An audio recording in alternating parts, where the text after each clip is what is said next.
What's going on, guys? Welcome back to the channel. I know it's been a minute. Before we get started, I'd like to apologize for the delay in content. I've been very busy, got a lot of new things going on. In case you haven't heard, I have officially kind of started a studio. So yeah, I know, kind of crazy. I already have one project out. If you're interested in hearing more about it, you can just go to the Instagram page, Forthright Sound Co. The @ is @officialfs_co. You can check that out on Instagram. Follow the studio on there. The YouTube page is gonna be under my YouTube page, so I'm just gonna do everything together on one, so I don't have to worry about managing different pages. You could probably see the change in name on the on my YouTube channel as well. So you know, be eyes open, stay tuned for that. You guys will hopefully be blessed by all the projects that come out of that. Oh yeah, hold on a second. Today for our video we're going to be talking talkback mics. So I've been getting requests about how to set up talkbacks, how to do in-ear stuff, so I'm going to be getting those videos underway. Let's get started with talkback mics. So the first thing in setting up a talkback mic, in my opinion, it's my opinion, it is what it is, I could be wrong, other people could be wrong, this is my opinion, is getting a good mic. It's the first thing you want to do. My talkback mic that I use, I've used Behringer mics. I use at church. I have a Shure PGA 48. Sounds really good. Haven't had no issues with it. The one I use when I go out, like for camp, or if I'm going out with my equipment somewhere, is this one right here, right there.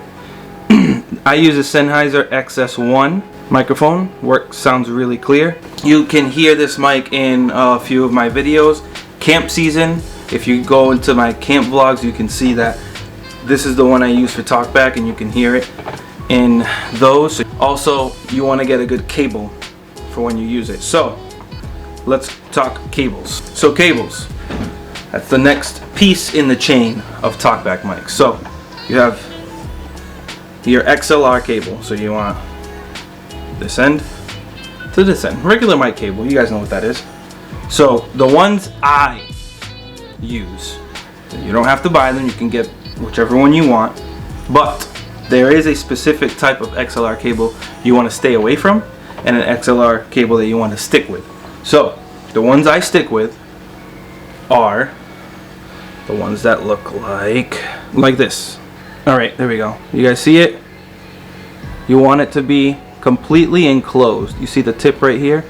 You want this tip to be completely enclosed. There's some cables, XLR cables, mic cables, like the cables that Shures come with, they have like openings in this section of the cable right here. They have openings on the contact.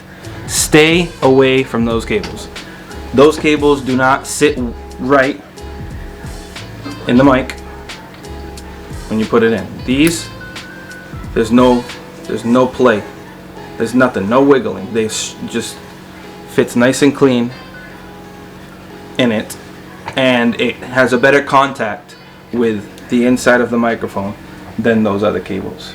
Now, types of cables, you guys know that I love keeping everything inexpensive. Let's use that word.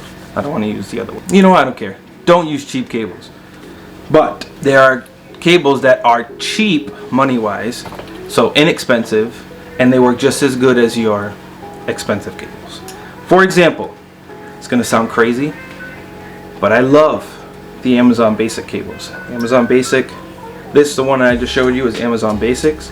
I get all my cables on Amazon, like this one from a company called Cable Matters, but it's just like the one I showed you before. These are the kind of cables you want to stick to. Now, that being said, the next step in setting up a talkback mic is going into your mixer, whether it's analog or digital. So come along with me. Okay guys, so here we are at the mixer. This mixer, as you can see, they're all XLR ports. So obviously you want to find an XLR port that you're not using. Usually people have about 2 or 3 vocal mics, right? So let's say 1, 2, 3 are vocals. Then they start doing, I don't know, different sound engineers set their things up differently. I don't like to put my vocals on the first few. I like to do electric guitar, bass guitar first. Depending on if I get a stereo from the guitar, there'll be 2 and then bass. So let's say 1 channel. This will be guitar, bass. This will be, these 2 will end up being keys. Then I'll have I lied. So it would be guitar, bass, then I have 1, 2, let's say 3 vocals. Then I'll have these 2 as keys. Then I'll have 1, 2, 3, 4 as my drum mics. I usually do snare, kick, and then 2 overheads. And then this one right here will be my talkback. I usually leave it for the last one. Because we have a 4-man band, I just have only the MD has the mic, and I also need to upgrade and get more channels because I only have 1, 2, 3, 4, 5, 6, 7, 8, 9, 10, 11, 12. Okay, I'm trying to get like a 16 channel. So if you know anybody that needs a mixer, get rid of it. Anyways, so here is where I'll put my talkback mic. Take your mic, take your cable,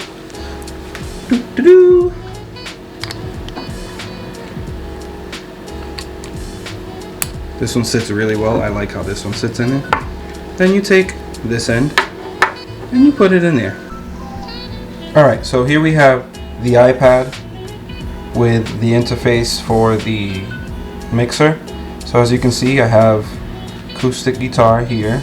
I got bass, then a couple wireless, 1 cable mic, keys, snare, tom, kick, floor tom, which I don't know why I did that. I should have put them as overhead, but whatever, it is what it is. Then here I have my talkback channel.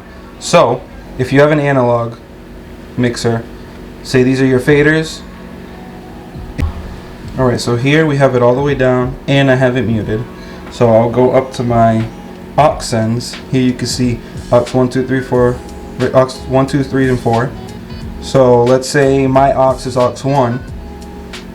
So my in-ears, this would be what I hear in my in-ears. I got some acoustics, some bass, and the mics, and obviously I have my keys a little higher with the drums, and then my talkback, I have it all the way up. I don't know why, but I'll set it up to where it's comfortable for me. Let's just leave it there for now. I'll put it right here. Okay. Put it a little bit higher than everyone else, so it goes off. Luckily with this mic, it has the on-off switch. So right now, check 1, 2, 1, 2, you can't hear it. Turn it on. Check 1, 2, 1, 2, you can hear me, right? There you go. Turn it off. Turn it on. Alright. So that's how you would set it up. It's very simple. Now, if you want to set like gain and levels and stuff like that, you would have to go to, on an analog mixer, the gain will be all the way at the top, but you might have it on either an aux auxiliary send, or you have it on an FX send, or maybe you have it on a monitor send. So you have to look on your channel strip for the little knob that says either monitor, that says, or FX, or wherever, or aux 1 or 2, depending on the mixer that you have, and that's the level that you'll bring up or down for that said talkback. Now on an analog mixer, it's a little bit different. I wish I had one with me, so it's kind of hard to explain. But with the analog mixer, if you mute it on the strip, you'll still be able to hear it on the in-ears, because the mute doesn't work on the auxiliary sends, if that makes sense. But that's the skinny of it. You plug it into your mixer and you look for your strip that you have it on your channel strip. Set the volume where you want it. Obviously this isn't my channel strip. This channel strip would be the auxiliary channel strip for auxiliary 1. You might have auxiliary 1 and 2 or 3 depending on the analog mixer that you have. The digital mixer makes things a lot easier, makes life a lot easier. And then for my auxiliary, I have my main is separate from the channels that I have, so I can play around with how I want to hear my talkback. So if I go to that aux, you see they don't even have me on. So I don't know who that was, but I'll be talking to you later. Aux 3, look at them. Oh, these people, no wonder they can't hear me. They're like, oh, we can't hear you. This is why. Gotta put it up. And then aux 4, I have no sense of depth. There we go. Alright, hey, I can hear you now. And that's it. That's all you gotta do. And you have your main separate from here, depending on the digital mixer and or the analog mixer that you have. So it's literally plug in, make sure it's muted on the main, and then on the aux or monitor you can put it up or down.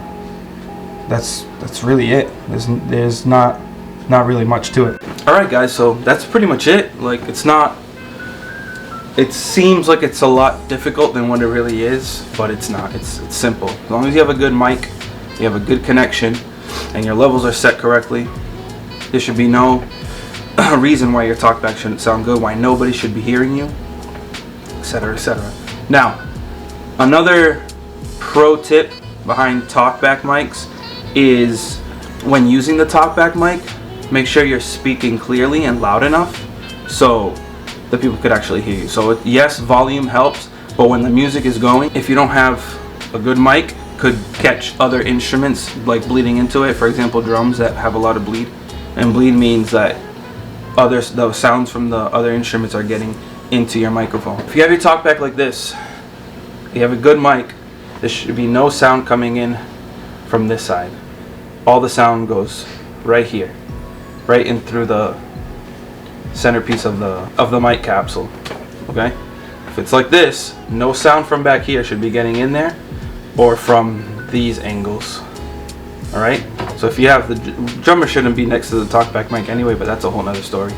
All right, so that's pretty much it. If you guys have any more questions about talkback, let me know. I will. Oh yes, now that I remember. So those of you that are local to the area here in Massachusetts, I will be having my second annual Worship Tech and Sound Summit. So last year it was pretty good. We did a couple giveaways. We did a bunch of intro style workshops when it comes to like how to set up a PA system, what pieces of tech do what. We had a couple conferences on a few like spiritual things for musicians and for people that volunteer to help out in the church in regards to tech stuff. So this year we're going to be doing the same. We're going to have a couple more. So this year I have planned to do workshops that are a little more involved. So like communication between musicians. There's also going to be one that's going to include how to use the talkback during a service or like in the middle of a song. Also going to be hopefully having some individual workshops as well. So what that means is like individual instrument workshops. Also having a mixing workshop, how to mix, how to set your levels, how to set gain, all that stuff. And yeah, it should be good. I have a few good conferences set up for that summit. I think it's going to be good. So if you're local to the area, live in Massachusetts or in the New England area, stay tuned for that. I'm going to be making make the flyer, promote it, all that good stuff. You know how that works. And yeah, so keep your eyes peeled for that. Like I said, if you guys have any comments on anything you saw, maybe if you saw anything here that you liked and you have a question about it, like gear wise, hit me up in the comment to help you out, no problem. Anything that has to do with cables, with mics or mixers, or what's a good recommendation, hit me up in the comment and I'll help you out as best as I can. So yeah, stay tuned for all the stuff that I mentioned in the beginning of the video. Prayers are always #1 welcome, of course. Don't forget to leave a like, share, subscribe, comment, all that good YouTube stuff. You know how it works. God bless y'all, stay safe, and I will see y'all in the next one, hopefully sooner than the last one. Peace.